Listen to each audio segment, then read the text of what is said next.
I became interested in this idea of going to Inner Mongolia because it's something that I've never really done before.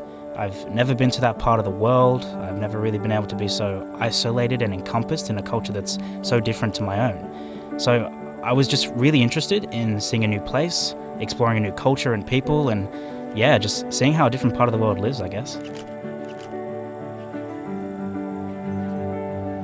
I wanted to go to Inner Mongolia because I really love traveling. I really love making things, and I think a lot of my work I find I really am informed by like new things and new places and like things that are really foreign to me. I think travel itself really helps sort of broaden your horizons.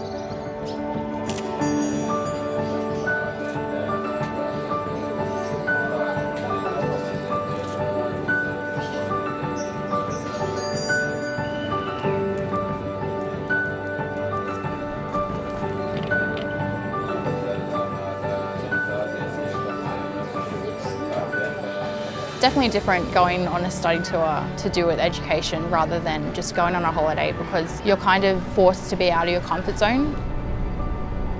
So I'm more focused on the interactions between like customers and shopkeepers, between like families. I'm more focused on the littler interactions and areas, whereas as a tourist I might sort of glaze over them.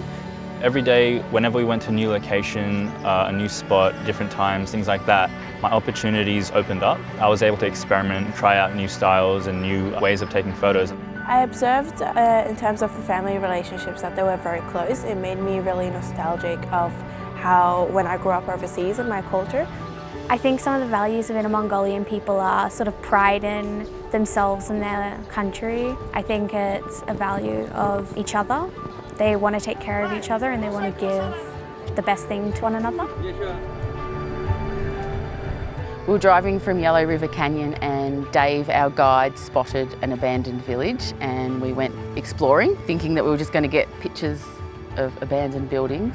And when we explored further, there was a house that was occupied by this wonderful woman that pretty much opened her arms and welcomed us in and embracing us and smiling and holding our hands, and opened every room of her house to us. And she had this extremely sick husband and still invited every single one of us into her home, which I found extraordinary.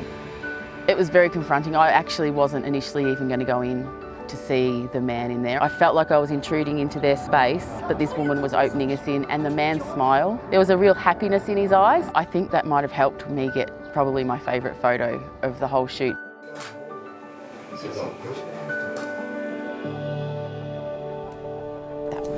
Yes, I like that one very much. I haven't been to such an environment where there's just no one in sight. That's what is so special about it. The open grasslands in Inner Mongolia, they're absolutely beautiful. There were so many horses, camels, donkeys, amazing animals that I've never seen, just untamed and untouched, just in their natural habitat.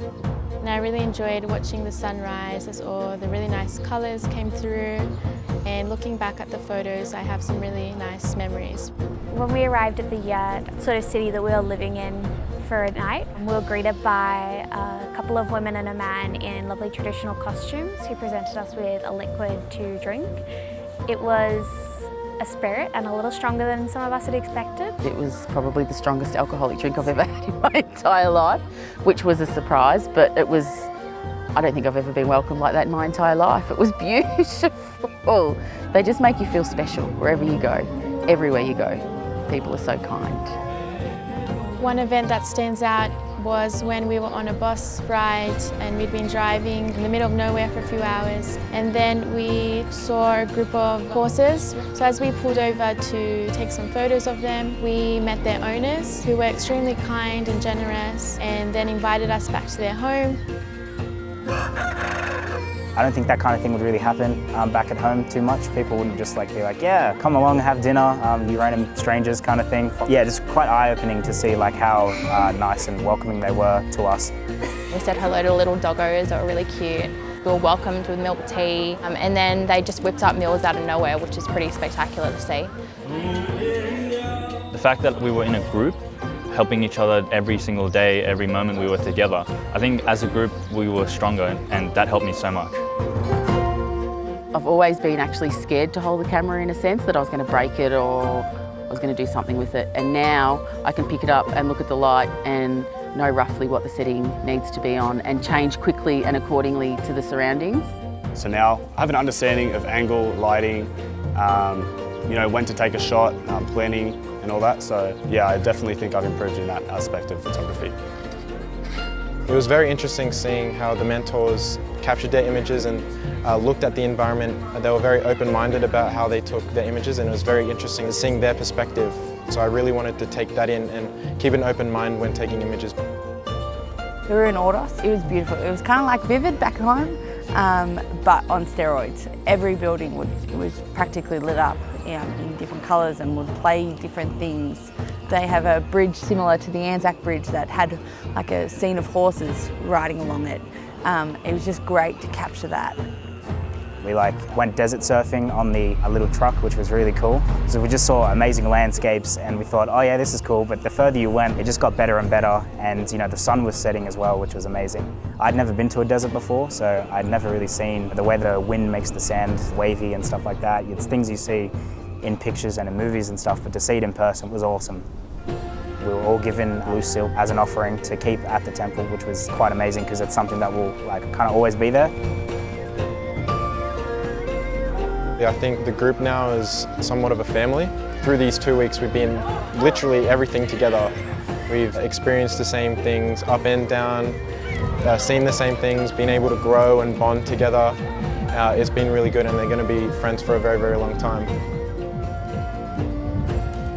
I definitely think I'll have a connection to Inner Mongolia long after this trip is ended. It's just been fantastic getting to learn about it and experience it in such sort of vivid detail. You know, you take the picture and later you look at it and I'm like, wow, was I really there? Like, it doesn't seem real sometimes just because everything's kind of so spectacular and next level. So yeah, it's been awesome.